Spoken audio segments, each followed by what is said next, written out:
Showed up for Christmas, but Mom said, "Sorry, I think you have the wrong house." Shocked, I left. Minutes later, my brother called, "Don't be upset, but you know we couldn't let you in." I replied, "Understood." He forgot to hang up. He still thinks helping with rent means he's automatically included. I canceled rent, blocked cards, and by morning, 61 missed calls. Showed up for Christmas, but Mom said, "Sorry, I think you have the wrong house." Shocked, I left. Minutes later, my brother called, "Don't be upset, but you know we couldn't let you in." I replied, "Understood." He forgot to hang up. He still thinks helping with rent means he's automatically included. I canceled rent, blocked cards, and by morning, 61 missed calls. I was shivering by the doorstep, my breath misting in the icy air, fingers numb even inside my gloves. I knocked once, then rang the bell. Christmas lights twinkled from the windows. Laughter spilled out like warm honey, muffled but unmistakable. My mother's shadow flickered behind the glass, and a second later, the door swung open. "Sorry. I think you have the wrong house," she said. Her voice smooth, her face calm. I blinked. "Mom, what are you talking about?" Her expression didn't change. "I'm sorry. I don't recognize you. Are you serious?" "It's me." The door clicked shut. No slamming, just a firm final shut. I stood there, the cold biting through my coat, the sting reaching somewhere deeper. For a moment, I thought it was a joke, some cruel, twisted prank, but then I heard it, the muffled laughter, the clinking of glasses, the warmth of family cheer bleeding through the walls. I stumbled back, turned to leave, but my phone buzzed in my pocket. My brother's name flashed on the screen. I answered, my voice tight. "Don't be upset," he began, his tone somewhere between pity and irritation. "But you know we couldn't let you in." "What?" I whispered, still staring at the glowing windows, my vision blurring. "You know how things are, okay? It's complicated. Just please don't make a scene." A scene. My voice cracked, and I heard someone's muffled voice in the background. "He still thinks helping with rent means he's automatically included." Silence. Cold, crushing silence. I hung up without another word. My breath came in short, angry bursts clouding the freezing air. I stood by my car, staring at the house I had helped save last year when Dad was behind on the mortgage, the house where I'd covered utilities, groceries, even Christmas gifts when Mom's budget was tight, and they shut me out. Not just shut me out, acted like I didn't exist. My hands were steady as I unlocked my phone. I tapped the banking app, thumb hovering just a second before I started. First, the automatic transfer for their rent canceled. Next, the joint account where I sent money for emergencies gone. The secondary card I'd given my brother to help with gas blocked. Each click felt like a door slamming shut. I didn't feel a single flicker of guilt, only a cold, clear sense of finality. By the time I drove away, my phone was vibrating like a heartbeat, the screen lighting up with call after call. Mom, Dad, my brother, even my aunt, probably thinking I was overreacting, but I didn't answer. I didn't even look. By morning, I had 61 missed calls, and I felt nothing. I wasn't always the outsider. For most of my life, I was the fix-it kid, the one who stepped in whenever there was a crisis. When Dad's job was restructured 3 years ago, it was my paycheck that kept the house from slipping into foreclosure. When Mom's emergency dental surgery came up, it was my card they swiped. My brother, Adam, barely out of college, was always figuring things out, but I never complained because that's what family did, right? You helped, and I was good at helping. I got a steady job straight out of college, climbed the ladder fast. While they called it luck, I called it skipping nights out, eating instant noodles, and living in a shoebox apartment for years. But none of that mattered because whenever they needed something, I was the one they called. "Jacob, honey, we're a little behind on the electric bill. Can you help?" "Jake, Adam's having a hard time. Could you just spot him for gas?" "Sweetheart, your father's been so stressed. Could you help with the mortgage just for a bit?" A bit. Months turned to years. I became the silent safety net, invisible until needed. I still remember the first time I thought it was strange. Thanksgiving last year. I'd covered the entire dinner, the roast, the pies, even the overpriced bottle of wine that insisted on. But when it was time for the family photo, they shuffled me off to the side, told me to take the picture. "Come on, Jake," Mom said, waving me back. "Just one of the family." I laughed it off. A little jab, a misunderstanding. That's all. But the little things started piling up. Adam got a brand new SUV for his birthday, a gift from our parents. When I asked why I never got anything close to that, Mom chuckled. "Oh, Jake, you never needed anything. You're so independent." Independent, the polite word for alone. I tried telling myself it didn't matter. I was the older brother, the reliable one. But then came the whispers, the little jokes that twisted like a knife. He thinks paying a few bills makes him part of the family. He's always throwing money around. But what else does he have? But the worst was Mom, always there with a smile and a quiet, calculated cruelty. You know, Adam has such a bright future. If only you could be a little more supportive of him. Supportive. I paid his student loans. I covered his rent when he quit his job to find himself. I even co-signed his credit card because he needed to build his credit. And when I tried to pull back, when I mentioned how tight my own finances were getting, Mom's voice would lower, soft, and disappointed. Family is about sacrifice, Jacob.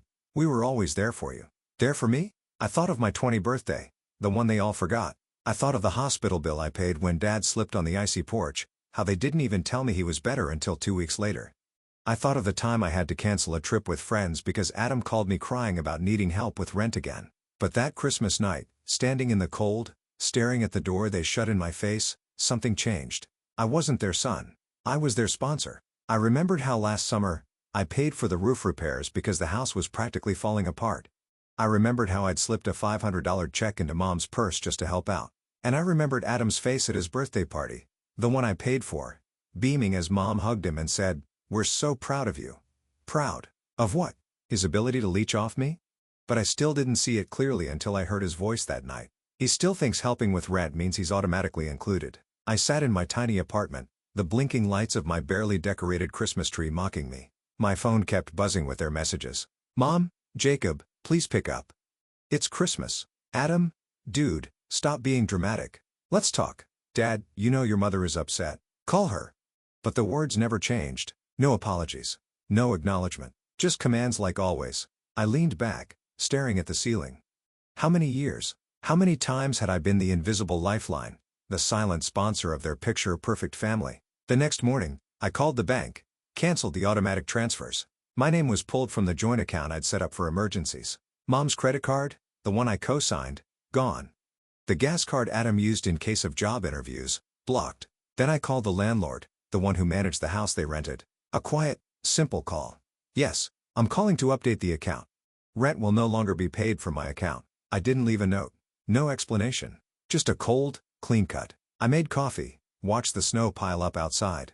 My phone kept buzzing, the missed calls piling up, but I didn't answer. I didn't even watch. And for the first time in years, I felt something warm under the cold. Not guilt, not regret, but freedom. It took less than 24 hours for the explosion. The first call I picked up was my mother's. Her voice already sharpened to a frantic edge. Jacob, what did you do? The rent's not paid. The card isn't working. Did you? I did, I interrupted. My voice calm, almost bored. You can't just do this, she shrieked. Your brother needs that card for gas. We need the rent covered. Your father is I don't care. Silence. For the first time, she had nothing to say. I could almost picture her standing there, her mouth opening and closing like a fish out of water. Jacob, she whispered, the panic giving way to something colder. You're being incredibly selfish. Selfish? I laughed, the sound sharp enough to sting. Was it selfish when I paid your electric bill last month? When I covered Dad's prescription because his insurance didn't work? Was it selfish when I paid for Adam's entire graduation trip? That was a gift, she snapped, the warmth gone, replaced with the ice of accusation. You can't hold that over us. A gift. I leaned back, staring at the empty wall of my apartment. A gift is something you give freely, not something you demand. You know how hard it is for your brother. Not everyone's as comfortable as you are. Comfortable. I laughed again, this time louder. Is that what you call it? Working 60-hour weeks while he plays video games? Watching you shower him with praise for his potential while I'm nothing more than a walking ATM. You need to calm down, she snapped. The words clipped and sharp. Family is about sacrifice. Then sacrifice something. I shouted, and the words were out before I could stop them. Sacrifice that new SUV you got, Dad. Sacrifice the vacations you keep posting about. Sacrifice Adam's struggle and tell him to get a job. There was a hiss on the other end, a sharp intake of breath. I don't recognize you anymore, Jacob. You're being cruel. No, Mom, I'm being clear. I let the silence hang for a second then. I'm done. I hung up. The next call came from Adam. His voice was quieter, but just as venomous. Bro, what is wrong with you? Mom's crying. Dad's freaking out. You just cut us off. Yes. Dude, you can't just do that. We're family. No. We're not. Not anymore. Are you serious right now? His voice froze, the fake shot barely masking the fury. All this because of some money? You've lost it. Because of money? I hissed. You mean the money I've spent paying your rent, your credit card, your stupid streaming subscriptions? Or maybe you mean the money I used to keep the lights on at mom and dad's house because they were too busy pretending to be upper class to pay their bills. You're such a no. I'm awake. I finally see it. You think I'm just the guy you call when the world's falling apart, but I'm not. Not anymore. You're being dramatic, he spat, but I heard it. The fear beneath the anger. You're really going to ruin Christmas over this? Christmas. I laughed again. Was I even invited to Christmas, or was I just the one expected to pay for it? I can't believe you. You don't have to. I was done. I was free. And then came the group text, the nuclear option. Mom, family meeting. Now everyone come to the house. I thought about ignoring it. Thought about staying in my warm, quiet apartment, letting them scream into the void. But a dark, cold fury was already pulsing in my veins, so I grabbed my coat, locked the door, and drove. The house was lit up like a postcard, warm lights spilling from the windows, the wreath on the door twisted in fake holly and gold ribbon. I stepped inside without knocking. They were all there. Mom, her face blotchy and tear-streaked. Dad, pacing by the fireplace, his fist clenched, and Adam, slouched on the couch, his phone glowing in his hands. Finally, Mom cried, rushing toward me. Jacob, this has gone too far. We're family. We don't just turn our backs on each other. You did. The room froze. I saw the shock in her eyes, the way Dad's pacing stopped. Even Adam looked up, his mouth falling open. You did. The moment you closed that door on me, the moment you shut me out, laughed about me behind my back, the moment you decided that I was nothing but a wallet to you. That's not true, Mom gasped. You're our son, am I? I stepped forward, feeling the heat in my chest burning through the cold because I was here when you needed rent, when you needed the roof fixed, when Dad needed his car repaired. But Christmas? I was nothing. Not even a knock on the door. Just shut out. Jacob, you don't understand, Dad began, his voice low, almost pleading. Then explain it to me. He glanced at Mom, then at Adam. No one spoke. Exactly. I turned to leave. Wait. Mom's voice was sharp, desperate. You can't just leave. We're family. Family means sacrifice. I cut in, then start sacrificing because I'm done. Adam jumped up. His face red. Oh, so what? You're gonna take your money and run? Go cry in your fancy apartment while we suffer. Suffer. I laughed in his face. You're 24 and still living off your parents. You're not suffering. You're freeloading. Enough. Dad's voice boomed. Jacob, we can fix this. Just come back. Help out like you always do. No. Mom's face twisted, her voice breaking. Jacob, please, we're your family. We love you. I looked at her, at Dad's stunned silence and Adam's twisted scowl. I felt nothing. Nothing but cold, clear certainty. Love. I whispered, you love my money. But me? I was just convenient. And then I turned, walked out the door, and left them standing in the glow of their perfect warm house. The cold bit at my face, but it felt like freedom. My phone buzzed, and I let it ring. Let it ring until the screen went dark, and the road stretched ahead of me, clear and quiet. My phone was a storm. Calls, texts, voicemail after voicemail, a relentless flood, but I didn't answer. I didn't even look. Mom's messages shifted from pleading to guilt-tripping in a heartbeat. Jacob, please, we're your family. How could you do this to us? Your father is sick from the stress. Is that what you wanted? Adam was less dramatic, but no less furious. Seriously? You just abandoned us. You ruined everything. Do you even understand what you've done?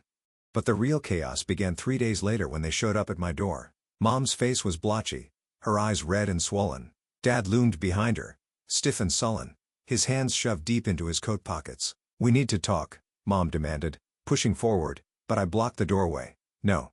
We don't. What do you mean we don't? Dad's voice was low, but the threat was there, simmering. You've turned our lives upside down. Canceled cards, stopped the rent payments. Are you out of your mind? I leaned against the door frame, arms crossed. Out of my mind? For finally saying no. This isn't just about you, Jacob. Mom's voice broke, the tears coming instantly. We're your family. Your father's health is on the line. That's on you, I said, voice steady. It's always been on you. Listen to yourself. Dad snapped, stepping forward. You're throwing a tantrum over a misunderstanding. This is your home, your family. You shut me out. I shot back. I showed up for Christmas, and you closed the door in my face. I paid your rent, your utilities. I kept this family afloat, and you treated me like an outsider. Jacob, you're being dramatic, Mom whispered, but her voice shook. Am I? I leaned in, cold fury burning beneath my calm. What did I get in return? Insults behind my back. A brother who thinks I'm nothing but a wallet. Parents who smile at me when they need something and turn away the second I'm not useful. That's not true. Mom's voice wavered, but I saw the flicker of guilt. Oh, it's true. I pulled out my phone, scrolling through the messages until I found the one I'd heard through the door that night. I tapped play, and Adam's voice crackled to life. He still thinks helping with rent means he's automatically included. Silence. My mother's face drained of color. Dad's jaw clenched, his eyes shifting to Adam. I didn't mean it like that. Adam blurted, stepping forward. Come on, Jake. You know I was just being honest? I interrupted, saying what you all think. That's not fair, Mom whispered, tears streaming now. We love you. No. You love what I can do for you. Dad's calm broke, his voice a low growl. Enough of this. You're acting like a spoiled child. You think you're better than us because you have some money. No. I think I deserve respect, but I'll settle for peace. Peace. Dad laughed, but it was a desperate hollow sound. Cutting off your family isn't peace. It's cruelty. Cruelty. My voice rose, and for the first time, I didn't hold back. Cruelty is using someone over and over, making them feel like they owe you just for existing. Cruelty is laughing at me, calling me a fool for caring. Jacob, Mom's voice was a broken whisper. We didn't know you felt this way because you never asked, I said, stepping back, beginning to close the door. And now you can feel what I felt alone. Wait. Mom lunged forward, but I shut the door in her face. I stood there, breathing hard, the muffled sounds of her sobs barely reaching me through the wood. For a second, a sick pang of guilt twisted in my chest, but then I remembered the laughter through the door, the whispered insults, the constant feeling of being useful but never wanted. I turned my phone to silent. I walked to my kitchen, made a coffee, and sat by the window. The snow was falling again, slow and quiet. The kind of quiet I hadn't felt in years. They kept knocking for another 10 minutes. I didn't move. I didn't even look. An hour later, the buzzing started again. More calls, more messages. I didn't answer. I didn't even check. By morning, I had over 80 missed calls, but all I felt was a strange, warm calm. For the first time, I wasn't drowning. I was free. I woke up to silence. Not the anxious, heavy silence of waiting for something bad, but a calm, clean quiet. No missed calls, no desperate texts, just the soft light spilling through the blinds. Peace. Weeks passed, and I began to embrace that emptiness. At first, it was unsettling, the absence of chaos, but day by day, it felt like breathing fresh air after being trapped underwater. I worked without interruptions, cooked meals for myself, took long walks without glancing at my phone, but the world didn't stay unchanged. Did you hear? Your parents lost the house, Mrs. Linda, my neighbor, whispered one morning by the mailbox. Her voice was filled with a mix of curiosity and pity. Your mom's blaming your dad, and your brother works at the grocery store now? I nodded. Yeah. That's right. What happened? She pressed, eyes wide. I just left. I smiled, turning away. Back home, I found an old family album shoved in the back of my closet. I hadn't touched it in years. I flipped through the pages, smiling faces, summer picnics, birthday cakes. There was young me, grinning, oblivious to what the future held. My phone buzzed on the counter, a new message. Mom, we lost everything. Your father says it's my fault. Adam won't speak to me. Please, Jacob, we were wrong. I'm sorry. Come home. I stared at it.